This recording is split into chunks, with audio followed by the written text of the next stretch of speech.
You straight up cuckooed that dude, bro. Oh my God. You've got all your Charger gear on because feeling fresh as hell. Well, you guys better enjoy it. The fans loved it. You have to love what you're seeing on tape if you're a Chargers fan, especially for the future with Justin Herbert. On the move and throws and touchdown. Do this together. Players, coaches, staff, fans, together we can create something truly special. Stay tuned for some good content.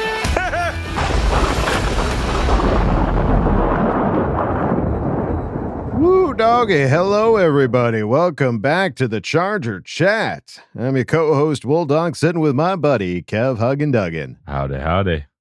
All right, gang. Well, it's a two-man crew tonight. Our third, Kyle the Coach Duggan, is covered with children right now and we can't pry them from the wreckage. We're sending a rescue team, and hopefully we'll They're gonna have those big jaws that they get people out of cars with. Right. And we're just gonna pull all the kids off of them. It's really good. No, it's going to be like the Chilean miner situation. We're sending water and food. He's okay, but he's trapped for the moment. We'll get him back on the next episode for sure. But man, what an episode for him to miss, because good Lord, there has been so much happening. The amount of news that came out in just the last couple hours, holy shit. Some late breaking news, folks, that have been dropping all day today. We'll cover all of it, but first and foremost, we need to shout out our very own diehard Bolt Club president, Rike. For those of you that haven't been paying attention, if you check out the Charger social media team, they posted a video of Rike going to get interviewed about potentially being fan of the year. Maybe. It wasn't. Yeah, I mean, we're interviewing folks, and we just want to get your take on it. And then all of a sudden, Derwin James kind of drifts into the background and hunting him like a. That was awesome. Jaws, that was a great shot. Yeah, like a lion coming at his prey, and then boom, drop the news that Rike was fan of the year. Well deserved. For 2022. Absolutely well deserved. Congratulations, Rike. I couldn't think of a better guy to get it. That's just such an awesome thing for a great guy too. Yeah. He really does so much for the Charger community. If you're a part of the diehard Bull Club, you see what he's doing and how he's helping and how he's just bringing everybody together. So yes, that's the perfect definition of a perfect fan for the Chargers, is bringing more fans with them. So that's what he's doing. Absolutely. So congrats, brother. We're really happy for you. Big congratulations, sir. And then followed up with a bit of sad news. Unfortunately, former Charger Adrian Dingle passed away on the 8th, November 8th, at 45 years old. Poor guy. Drafted in the 5th round of the 1999 NFL draft from Clemson University, the defensive tackle with the Chargers from 2000 to 2005. His NFL career stats include 78 tackles, 14 and a half sacks, 2 forced fumbles, and an interception. Sad.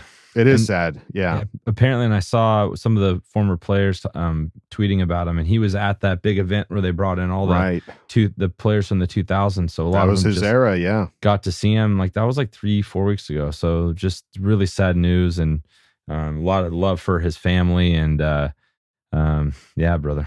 Rest in peace. Absolutely. Hate to see a Charger go, especially at such a young age. That's really unfortunate. All right. Well, getting back into the current Charger news, Sunday Night Football. We all know we've got Sunday Night Football this week going up against the 49ers, but what we didn't know was that the Chargers are going back-to-back Sunday Night Football flex. Oh, the ocean is that way. The water is this high. The sun is too bright. Yes, against the Kansas City Chiefs, folks. So that is now flexed to a Sunday night game, back-to-back Sunday night games. That's really awesome to get 2 primetime games in a row. So excited, dude. This is nuts. Yeah, this is pretty wild, because this is a game that both you and Kyle, the Coach Duggan, are going to be attending here. Yeah, we're going to be there. So that kind of changed. I know it's tough for some of the fans because they there's a lot of planning that goes into this. Yes. We've been messaging with a lot of fans, and a lot of them are coming from out of state. So it messes with all of the travel arrangements. So absolutely, yeah. It might mess with a few Chiefs travel arrangements too, and we might have a little bit more of a home field advantage. So let's get it. Yeah, it's going to be awesome to see. So make sure you're tuned in at the right time for that. So Chargers, for those that are keeping score at home, have 6 primetime games this season now, most in the NFL. We're just fun. Even when our games are close, we're exciting to watch. It's damn a it. fun football, and I think the league's taking notice of that. And this is like, for this game for me is a perfect, like, we lost that Thursday night game. Yes, that was brutal. Mm-hmm. Come back in front of everyone again. It's like the second time around. This is the retribution game. So hopefully we'll get a few guys back next week, and that'll be fun. But before we get too far there, we gotta whoop up on some 49ers. That's right. Yes. 49ers, which are it's gonna be a tough game, and I'm sure the guys will come to play. But primetime Herbo, anything can happen. Yeah, the teams that were gonna play on Sunday night were the Bengals and the Steelers. So guess that wasn't gonna be a very exciting game, was it? Sorry, Joe Burrow. Not tonight. Sorry, not sorry. All right. Well, let's talk about the news that dropped today, like literally just like a few hours before we started recording this. The Los Angeles Chargers today waived defensive lineman Jerry Tillery, former first-round pick. Yeah, could not believe this. I don't understand. I'm sure there's an answer, but I'm just saying I don't understand the reasoning for why now. Why was now the time to let him go? Let's see the quote here. Jerry has been a valued member of our organization since arriving in 2019, and I want to thank him for all of his contributions to the Chargers, said General Manager Tom Telesco. This was not an easy decision, but after careful consideration, it was a necessary one that is in the best interest of both team and player. We wish Jerry all the best moving forward in his career. He was going to be a free agent next year, so this was probably going to come anyways. I think you have to look at the correlation of losing Austin Johnson. And are they going to bring somebody else in? Did they save a little money doing this and they're going to be able to bring somebody else in? I don't know. It seems like you kind of need to, because that was already kind of a slightly depleted, group of players, D line. So yeah. I think this is like the first domino on a series of things that might happen, but it's kind of crazy. We've never seen the Tommy T do this, really. So it's right. Crazy. I mean, this was something that a lot of fans have been asking for. Get rid of Jerry Tillery, not because we hate the guy, but because, the performance wasn't where a first round pick player should be performing. He's been a liability a lot. He was so up and down, up and down. And then he goes and hurts himself lifting. Like, it's a weird series of events. It's just odd. It is odd. And I know I've read a couple tweets that there was interest in trading Jerry Tillery, and they couldn't get anybody to bite. But I guess maybe there was some interest, but they couldn't figure out a good trade, deal. So now that he's been waived, and I saw that they waived him specifically, the waive doesn't actually happen until Friday. So today's episode, which means that he won't be available until Monday. So I don't know, maybe the 49ers were interested in him, and so they couldn't get him Sunday night. Yeah, we're going to wait till use the magic Monday. Word. Yeah. Yeah. So I don't know what the situation is, but I guarantee he's probably going to get picked up somewhere else, and they can deal with the mediocrity that is Jerry Tillery, unfortunately. Yeah. That's just weird, like cutting or releasing a first round pick. I know the Raiders are used to this. They've gotten really that's good their bread at and this. butter, man. We're not used to this as much. Right. So it is a strange thing to see, but at the same time, it's something that fans have been clamoring for, been beating that drum, and now they can set that drum to the side and find a different drum to beat. Yeah. And in the line of defensive news, the Chargers are signing Braden Fehoko to the active roster. He played 8 games last season, so finally it's official. Braden Fehoko on the team, ready to play. Get the stinking sack dance now, please, and thank you. Hey, this is a big game for him to hey, let's show up, Braden, because that 49ers offense is they have so many weapons, and they've been running on everybody. So yeah, let's and now Christian freaking McCaffrey is out there, so we're gonna need it's gonna be a challenge, absolutely. Jason Reed took a look at some Fehoko stats and showed that Fehoko played just 121 total snaps last season and had a run stop rate of 16.1%. According to PFF, Fehoko had the best run-stop rate of any defensive lineman with at least 60 run defense snaps last season. So that's an amazing stat for somebody that's just been kind of sitting off to the side for a team that has been kind of struggling with stopping the run. Yeah. I mean, I guess he's coming in fresh halfway through the season, ready to play a strong last half of season for the Chargers. I don't know if that's the mindset or the game plan or just how things worked out. I'm just fascinated to hear like tomorrow's press conference when like post practice with what the reasoning was for this and what the corresponding moves are, because I'm excited for Fehoko, but there's still that I can't stop thinking about this Tillery thing. It's crazy. Right. Yeah, the Fajoko's not necessarily filling in for Tillery. Fehoko is plugging the Austin Johnson situation. That nose tackle, yeah. But I'm curious how the pieces are all going to work now. You know what I mean? I'm very interested to see what the reasoning was and what their plan is now. Yeah, I mean, for defensive line guys, Fehoko, Sebastian Joseph Day, I'm blanking on his name. What are you thinking? Covington, Christian Covington. And I think that's like it. Like that I can at least think of off the top of my head. Like that's the line right there. Those are the guys. So it'll be interesting to see who else they bring up, if anybody, for the game on Sunday.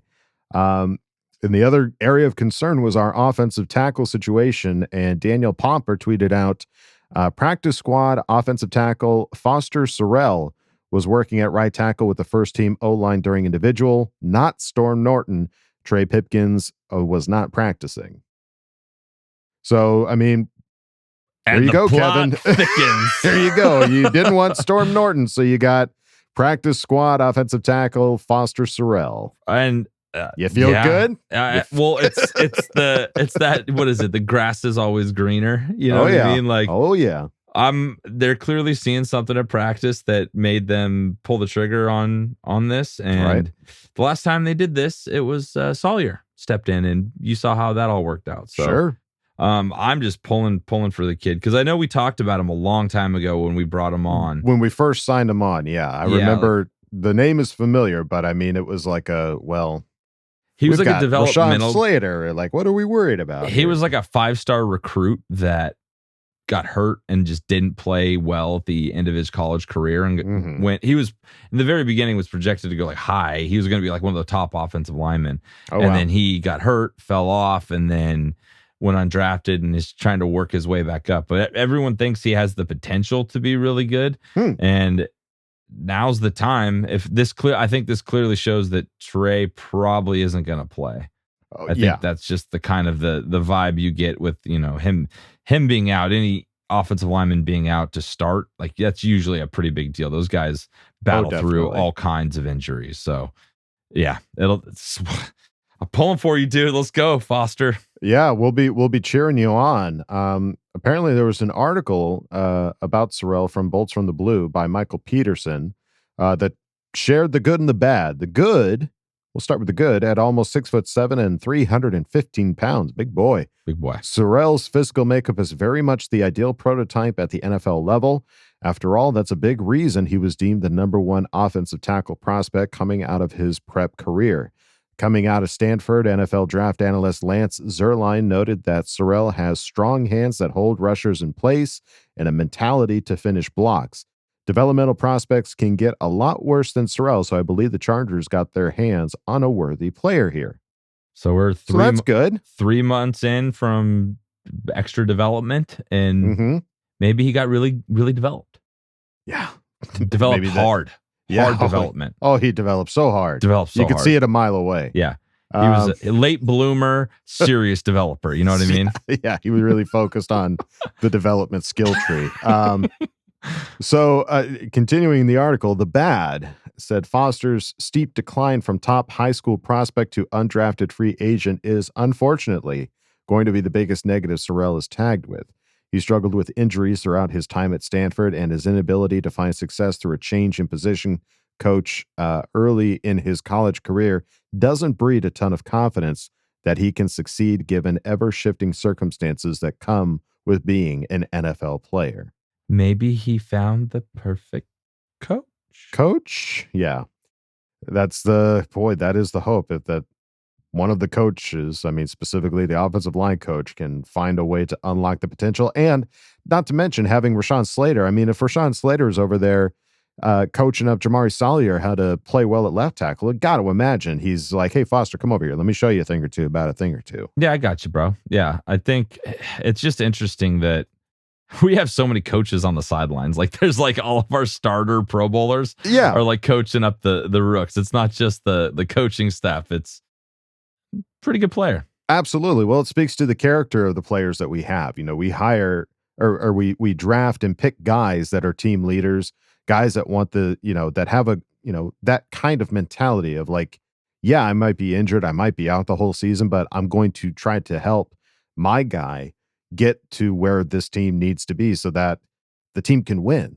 Like, that's awesome. Like, that's not every player is going to do that. Like, especially like the guys that are been in it for so long or have, big contracts or inflated egos like that. There's none of that on the Chargers sideline. You don't see that at all. So, we'll be rooting for Foster Sarell if that is indeed the guy that plays on Sunday, which as it stands right now seems to be the case. Foster the people. Please foster my feelings. Foster my heart. All right, looking over at the injury report.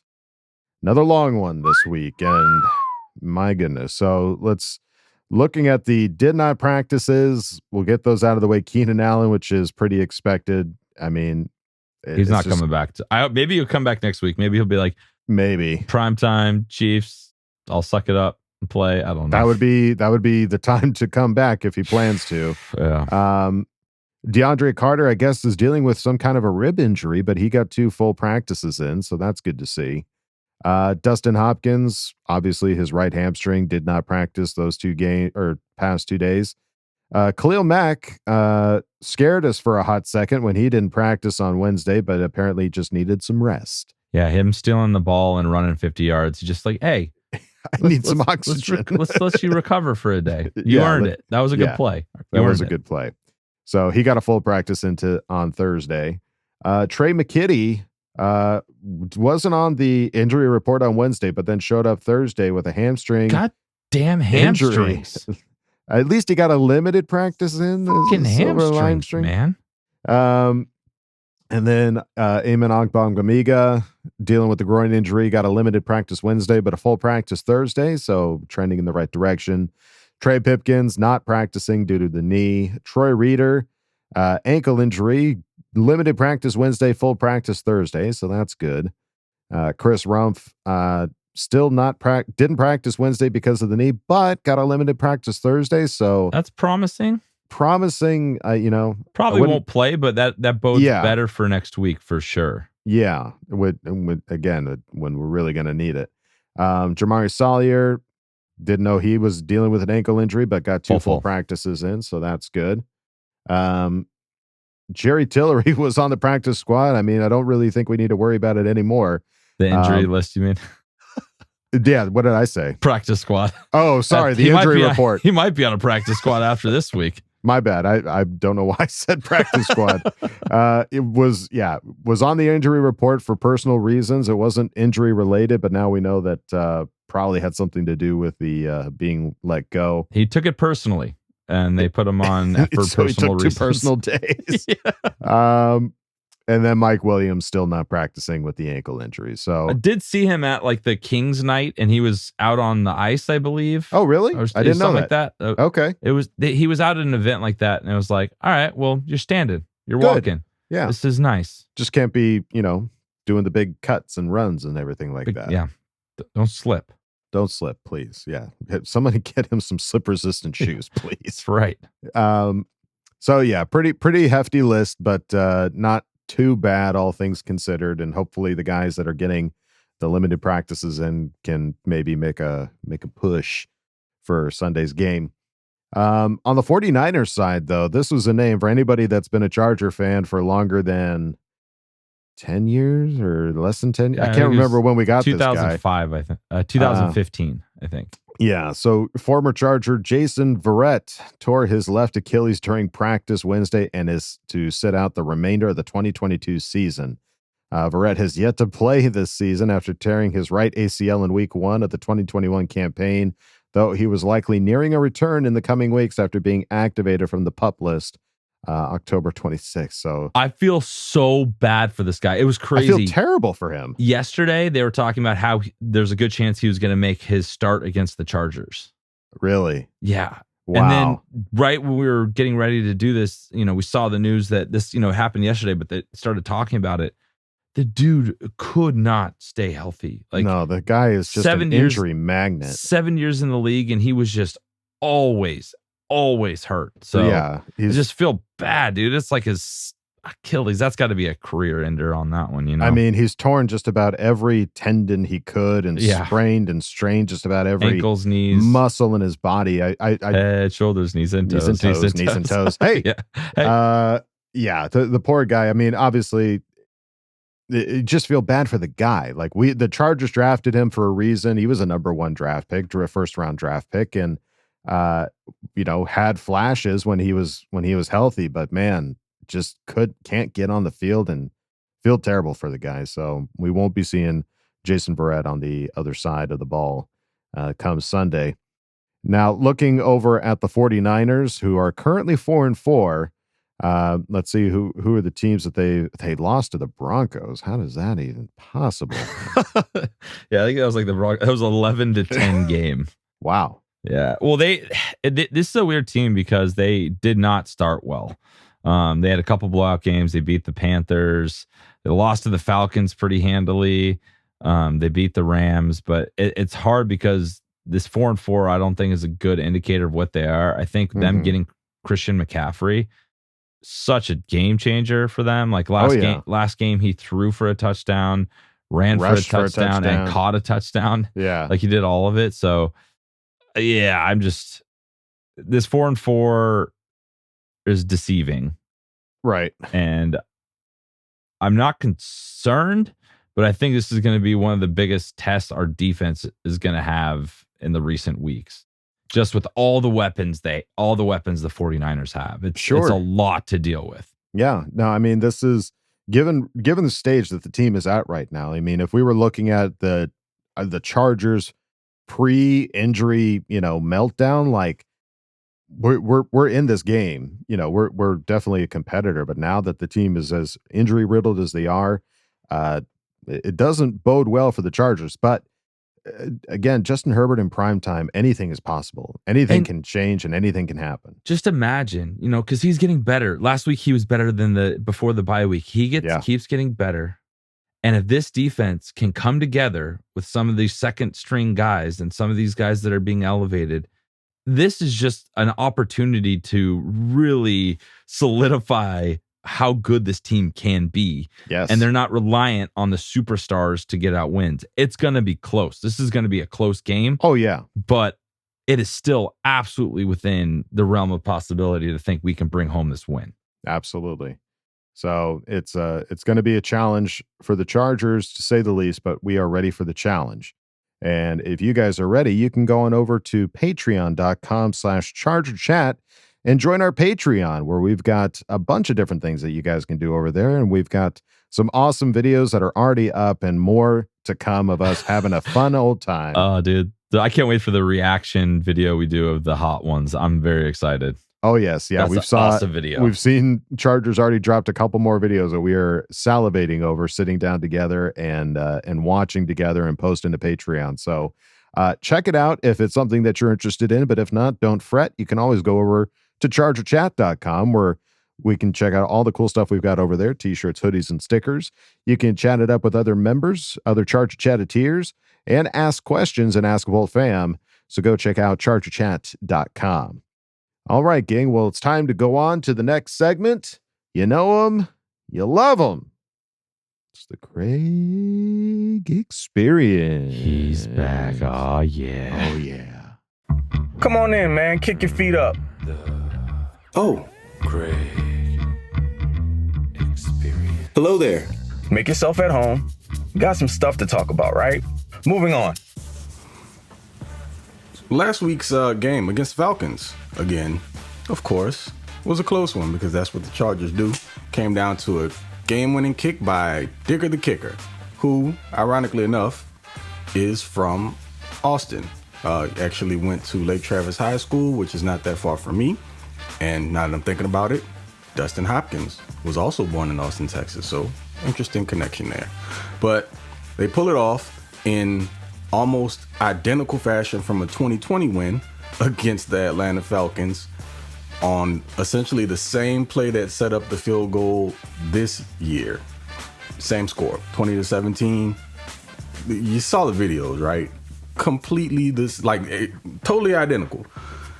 Same play, almost the same position on the field, super eerie. I posted something on Twitter that just said, apparently we live in this simulation, and they ran out of ideas, so they just hit the repeat button. But anyway, Chargers get the win, 5-3. So that's something to be happy about. I mean, of course, the team suffered another loss on the defensive line. Austin Johnson goes down. And man, it's really weird because it feels like the Chargers don't ever just get like an injury to a key guy, should I say, where it's just like a bump or a bruise. They might miss a week or two. It's almost like the worst possible scenarios. They either miss a huge chunk of the season or they're gone altogether. And this year has been really weird. Probably saw that post. I think Chargers memes made it where it shows week by week the injuries. And there were only 2 so far where there haven't been any. And one, ironically enough, was during the bye, and that was Jerry Tillery. Go figure. But look, again, 5-3. Be encouraged by that. On the road, Santa Clara to play the 49ers, which is going to be a really big test. The Chargers win so far, I think, have come against altogether. There's a 13-27 combined record of their opponents to this point. But now we get to kind of see what the team's made of while they're down a bunch of pieces. And if they can scrap together a good game here against San Fran, then it's something to take into the future for the rest of the season, should I say, and grow upon. And as guys start to come back from injuries, they can keep themselves in the race by just essentially competing. And, if they can win this game, and I'm not trying to seem like a Debbie Downer, like this game scares me, it really does, just because of the type of team that the 49ers are. And that 4-4 record is not indicative of who they actually are. A lot of that was before Christian McCaffrey. And also they were dealing with some injuries that have been of their own. Guys are starting to come back. I think they're fresh off of a bye, so they're going to be ready and raring to go. But if the Chargers can come in this game and, like Coach always says, compete and keep it close, they have a chance. They have a really, really good chance. The run defense is going to have to step up big time because that is what the San Francisco 49ers offense is predicated on. It's going to be tough to contend with Christian McCaffrey. CMC, hell of a back when he's healthy. And seems like, he's been able to keep it together thus far. Haven't seen him pop up on any injury report, so he's probably going to be going on Sunday. And Deebo Samuel's going to be back. Oh, yeah, Sunday, by the way. It's a primetime game. Awesome. Got 2 back-to-back weeks of it. So we get to see number 10 on the big stage once again, where he should be. And he looked pretty good last week. Starting to inch closer to 100%. And it's going to be necessary because I seriously doubt he's going to be hanging out in the pocket a whole lot because Trey Pipkins has been playing on that sprained MCL, seems to have re-aggravated it. And ironically enough, Foster Sarell has been getting first-team snaps, which is interesting. They seem like they're completely out on Storm Norton. We understand why. But Foster has a lot to prove, so hopefully he steps up and is able to make it happen. But I would imagine the game plan is going to be to put Justin on the move a bit, have him rolling out. Last thing you want is Foster Sarell one-on-one or Storm Norton or injured Trey Pipkins with Nick Bosa coming off of the edge. 49ers front is really good, and they boast probably the best middle linebacker in all of football as well. So got to keep those things in mind. Shane Day, having had experience being on the 49ers staff, should be able to give some input into that offense and hopefully help Staley game plan for it.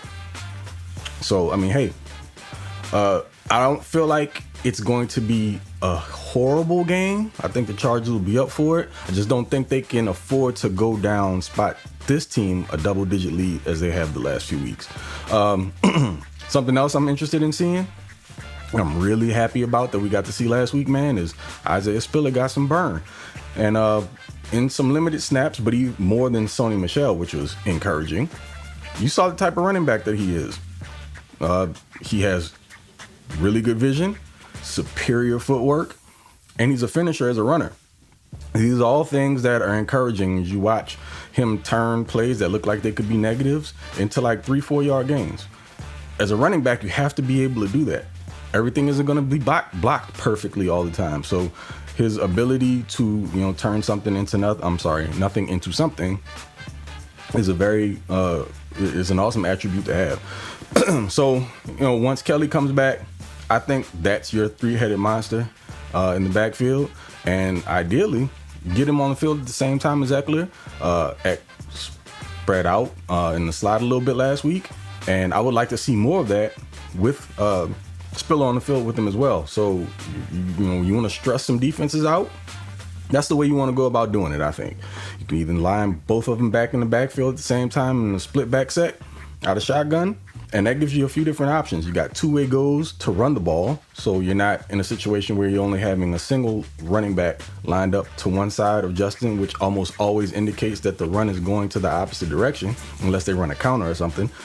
So it gives the defense multiple things to think about. And that's what you want to do. Have them make their job, have the offense make the defensive job difficult, especially pre-snap, so they don't have the confidence to just fly off of the line of scrimmage and attack a play. Make them have to take that extra second to diagnose, think about what it is that needs to be done, because that extra second buys Justin some more time to find wide receivers.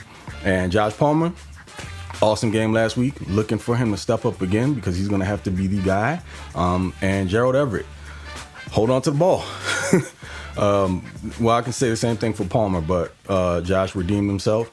Gerald, this could be your week to do that as well.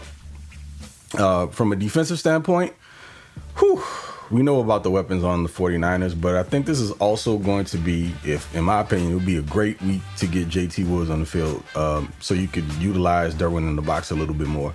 Of course, you want to have Derwin on Kittle and try your best to contain him as much as humanly possible, but to generate some pressure, probably a good idea to get Derwin in the box and have him coming off the edges up the middle in tandem with Tranquil, and just send the hounds at Jimmy G, because he'll give the ball up. Happens every game. There's an opportunity or two where it looks like he wants to turn it over. So again, I think Staley's gonna have to get a little bit more creative this week, because 4-man pressures probably aren't gonna work all that well, because pretty much only have one true dominant edge rusher with Khalil Mack right now. So get Derwin in the mix there. Maybe get JT Woods some run and see how it works out. But let's see here. Score time. I'm gonna keep it optimistic about this one. I'm not gonna lie to you, I don't feel super confident in it, but if the Chargers do win, I think it'll be in a close one, per usual. So let's roll with Bolt Gang 27, 49ers 24. How's that sound? Cool? All right. So we'll see how it goes, man. But looking forward to it. And look, if they pull this one out, things are looking pretty good. So fingers crossed. Send all our Bolt love towards them, and hopefully something miraculous happens. But it could happen. So with that said, you guys, I appreciate you. I'll catch you on the next one. You know who it is, Mr. Bolt Gang, or Do Not Bang, aka TOP_FLYT3 on Twitter. And yeah, until the next one. Catch y'all later. Okay. Love you. Bye. Was taking on that music there, Craig. I was like, the trumpet, I was like, grooving. I love that shit. This is awesome. I was bouncing my head the whole time. I just feel better when he like says what I'm thinking I know you guys are pretty much on the same page. It's like what I'm thinking is probably a decent thing to think if Craig's on the same page. If you guys have the same opinions, I'm pumped. There's a lot. This is a test of a game, and I'm excited. Everything you said about what we need to do on offense, we got to get those running backs cooking. What this defense needs to do, because I think that's the weakness of the 49ers is Jimmy Garoppolo. Everyone around him are the playmakers. He wasn't even supposed to be the starter this year. Right. So make him uncomfortable, mess him up, get that going. And then I think, good mistakes and some turnovers and not spotting them, two scores possessions. Two scores. I think we'll be okay. Yeah. And way to, we totally dropped the ball. Forgot to mention Cameron Dicker, the kicker. Was the AFC Special Teams Player of the Week. And you know what's crazy? He was on the Philadelphia Eagles like week 5. Yes. Won the same thing then too. Yes. That's crazy. Yeah. Two different conferences, AFC and NFC, both times he won AFC special teams player of the week. So love it. Yes. Congratulations, Mr. Dicker. And thank you for reminding me about that there, Craig. Good to see you back, buddy. And missed you, man. And I like that score prediction. It's going to be tight and close, but might see some slinging. We might see some gunslinging here. So it could be fun to watch. So, all right. Well, now it's time to go on to the next segment. It is the Bolt Beat with Jason Reed. Beat it. Welcome back to another edition of the Bolt Beat. As always, I'm your editor, Jason Reed. You can follow me on Twitter at Eat Your Reedies. Follow Bolt Beat on Twitter at BB_Chargers. Check out our articles at boltbeat.com. No at there. Sorry, Elon. I'm recording this a little bit later than normal. Thursday night, it is, let's see here, 5:58 at the time of recording this, and it was just dropped. Jerry Tillery has been waived by the Los Angeles Chargers. Now, by the time you're listening to this podcast, you already know this, but this is my live, unfiltered reaction. I scrapped everything I had planned for this little bit, besides the betting, of course, to talk about Jerry Tillery and him being cut by the Los Angeles Chargers. Now, this is a shocker. Tillery hasn't had the greatest career with the Chargers. I don't think that is controversial to say. He missed last week with what was called a back injury that was supposedly suffered while he was lifting during the bye week. Wouldn't be surprised if that was a hint back injury. We just don't want you to play for us anymore. And the timing's weird with the trade deadline. Doesn't play the week after the trade deadline in the bye. Maybe they tried trading him. Maybe things weren't, going well. Tom Telesco in his official statement said it was better for, it was a hard decision. It was better for the individual and the team to just move on. Now this is crazy. Tillery, obviously taken in the first round of the 2019 NFL draft, 28th overall pick, has never really come into his own. Even at the time of the selection, he was a polarizing pick. He had a tremendously high ceiling coming out of Notre Dame, but was inconsistent at times in college. And unfortunately, we saw those inconsistencies more times than not at the professional level. He never really came together. He was always really bad against the run. He was one of the worst defensive tackles in the league against the run his entire career.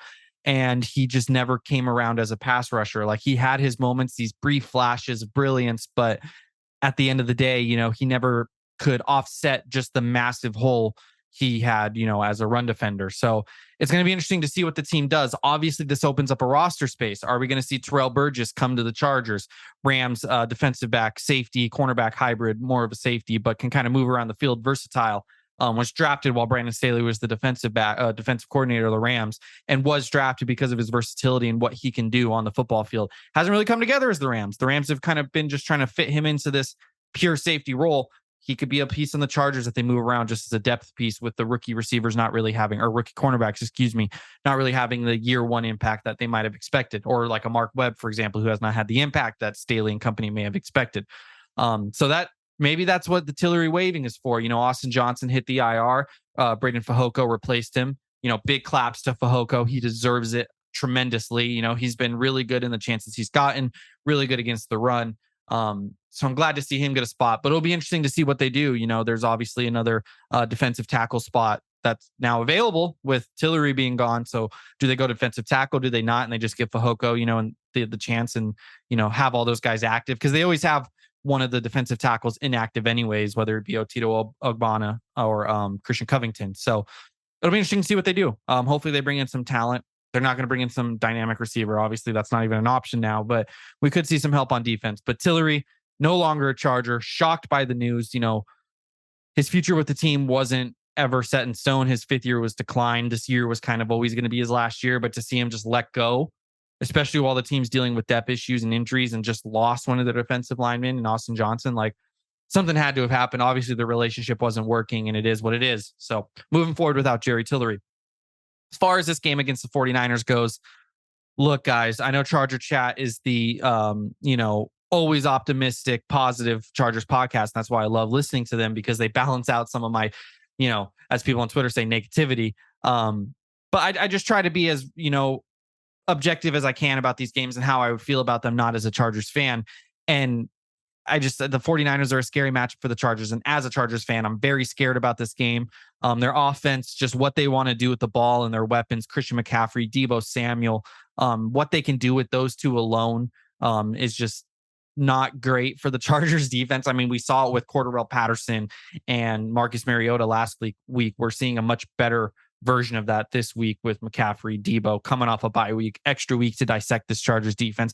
They were watching the Falcons game last week, Kyle Shanahan and company. So I'm really scared about this matchup. And then on the defensive side of the ball, they got dogs on the defensive line. Nick Bosa, Joey's obviously not playing for this game. Nick Bosa is coming up against either Storm Norton or Foster Sarell. Like, he's going to have a huge mismatch one way or the other if Pipkins doesn't play, of course.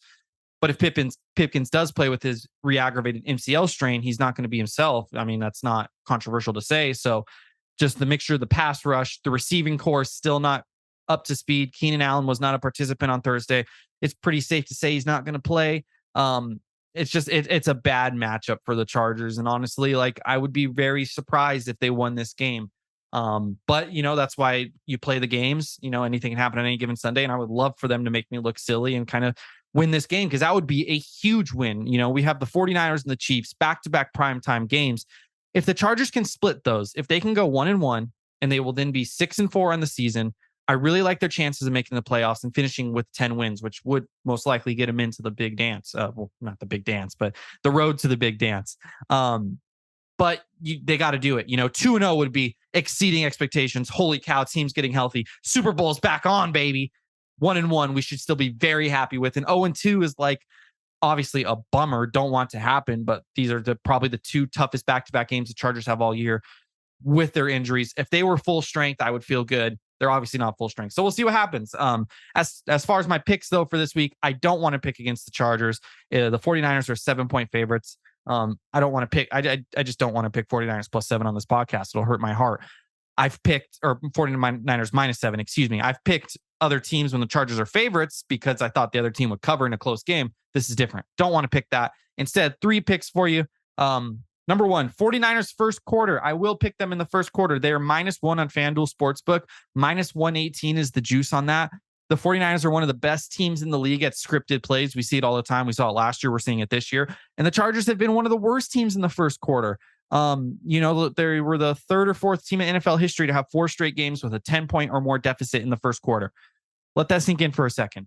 Now, hopefully they overcome that. And this is the week where they don't have a slow start. But if the 49ers don't win the toss, if the Chargers win the toss and they defer, the 49ers might score a touchdown in 11 minutes, and like at that rate, the biggest thing that could happen for the Chargers is a push in the first quarter. So like, I like 49ers first quarter -1, -118. I think that's honestly my favorite bet of the entire season so far. So play that with your own caution. I know I'm not going to have any caution with it. The second pick I like on FanDuel Sportsbook, both teams to have a touchdown in each half. Yes, both teams to have a touchdown in each half. The yes is +186. It's actually the underdog. Now, if we think about it, we think the 49ers are going to get off to a hot start potentially with their scripting and with the Chargers' first quarter struggles. So they could score a touchdown in the first quarter. Then if the Chargers dig the kind of hole they've been digging themselves in the first quarter, we could assume that they tie it up or at least get to the end zone in the second quarter. So we're matching that 1-1 for each team in the first half. And then in the second half, it's going to be either a close game where the teams are trading touchdowns, or the 49ers will pull away with touchdowns. And then the Chargers will be trying to come back and will get a touchdown, whether it be garbage time or not. So just with the dynamics of this game, I really like both teams to get a touchdown in each half. Yes, +186. Third and final pick. I actually don't have a line yet. FanDuel and DraftKings and all these books have been really slow with these lines the last few weeks, probably because of all the Chargers injuries. But like I did with the Eckler receiving yards, prop the last few weeks, and it's been hitting. I'm going to give this pick not knowing the line, but the backup running back who is, I'm going to have to click my computer. I don't want to come off camera. I believe it's like Tyrion Smith something. I don't remember. I don't know his full name off the top of my head. Excuse me for that ignorance, but the backup running back for the 49ers, take his rushing yards over. So it's probably going to be low. I mean, this guy's obviously not a big name player. I don't even know his name. It's going to be like in the teens, probably like 18 and a half, 16 and a half, something along those lines. If they have the line, if they make the line, if there's a line for him for his rushing yards, I would hammer the over because obviously the Chargers have a bad rushing defense and the 49ers aren't going to just run Christian McCaffrey to the ground. They obviously want to keep him healthy for the playoffs. So we might see McCaffrey only get 15 to 18 carries, and we might see this backup get 8 to 10 carries. If the Chargers allow 5.9 yards per carry or whatever it is after last week, they're obviously going to allow probably more than 18 yards against the backup running back. So that's my logic there. If they set the line, whatever the line is at, I would take that. The McCaffrey over, you could probably take as well. That's probably a safe bet. Debo, maybe if Debo has a rushing yards total at like 10 and a half or something, maybe even take that. Take something rushing yards for sure. But the one I like the most is the backup running back. So those are the three bets I like. Hopefully I can hit these bets and the Chargers can prove me wrong and they could win 30-14 with the 49ers just winning in the first quarter. And it'll be interesting. This could be the last week we're super, super banged up. Keenan maybe returns for the Chiefs game. You would hope. I don't think Mike Will is back yet. I don't think Bosa is back yet just because they're not even in practice yet this week. But let's get through these 2 weeks with the injuries. Herbert's finally looking like himself again post-rib injury. So get through these 2 weeks, split it 1-1. That's a huge win. And then maybe we go into week 12 with an offense that has Keenan and Mike Williams for the first time all season, pretty much. And it has Joey Bosa. And we see the Chargers team from week 1 that we were excited about with a 6-4 record and ready to go on a run and hopefully make some noise in the playoffs. Look, every year there's a team, the Bengals last year were 3-5 or whatever they were at one point, and they made a run. They got hot when it mattered in November and December. We're officially in November. We were officially in November last week as well. So it's time to get hot. And let's hope. Let's bolt up, baby. I'm excited. I'm excited to watch 2 primetime games, and hopefully the Chargers make me eat crow. Until next week, back at the Charger Chat, guys. All right. Yeah, let's prepare the best crow dish that we possibly can for Jason Reed. Please, Chargers. I want this to happen. Yeah, a lot of great points about the Tillery situation, about what to expect for the game coming up here. I mean, it's there's a lot of things he mentioned that makes you just kind of go, oh God, no, please, anything but that. There's just so many variables on this game and so many new things. Right. There's a lot of you can expect a lot of. I don't want to say expect, but there's a lot of things that could go wrong that if they go right, it's just that much better. Like to get guys that can exceed your expectations. If the expectation is that we're not going to do great, then it's like, well, okay. I mean, if that's what you want, then I guess maybe that's the way to feel. I don't know. Like it's just, I'm more in the vein of like being the underdog. We're again the underdog, folks. Like something, 7 just points. a little different this week. We want to share some of the media pundits, what they picked for this upcoming game. This is from the NFL media from across the internet have made predictions on who they believe will win the Week 10 Sunday Night Football game between the Chargers and the 49ers. Right now, Greg Rosenthal, Mike Florio, Michael David Smith, NFL staff, Stefania Bell, I don't like her anyways. Matt Bowen, Mike Clay, Dominique Foxworth, Jason Reed, not our Jason Reed, different Jason Reed. No E. Yes. Laura Rutledge, Seth Wickersham, love that name, Albert Breer, Mitch Goldich, Gary Gramling, Connor Orr, John Plum, Pete Prisco, Jason LaConfra, Will Brinson, Jared Dubbin, Ryan Wilson, John Breach, Dave Richard, and Jamie Eisenberg all picked the 49ers to win this game. There was one pundit who didn't, who picked the Chargers. Who will be getting a fruit basket from Charger Chat. Yeah. Dan Graziano picked the Chargers to win. So can I say this is a good sign? Because at our high school, behind our high school was one of my favorite pizza places. It was Graziano's. Oh, that's right. Yeah, I remember Graziano's. You feel yeah. me? Oh, yeah. Over in RB, Graziano's. Ooh. So this is I saw this. I was like, all right, Dan, I'll with Dan. Graziano's. I Let's like ride. it. Yeah, Let's do it. I like it. Okay. Yeah. So obviously the world is against us. And when the world is against us, when our backs are pressed against the wall, I feel like that's the time that we lash out and that's do when our Justin best. Herbert gets pissed off. That's right. And he laser beams. Makes magic happen. Yes. All right. Well, time to make some bold predictions of our own. It's that time now that we've seen what everybody else thinks. It's time for us to tell you what we think are the bold predictions for this upcoming game. So, Kevin, what are we thinking? What are we feeling? I think it's going to be another life alert game. Chargers are winning. We're going to win 24-23. Okay. And Dicker the kicker is going to pull this one out for us again. Really? Another game-winning kick. A back-to-back kicker the Dicker game to finish it off. Kicker the Dicker. Yeah, I think that 24-23, these are gonna suck until we get our full roster back. So if we can eke this out. If we can hold them to 23 points and we can get that 24, like it's a win, and let's walk away. I like it. What about you? I'm gonna say Chargers are gonna win.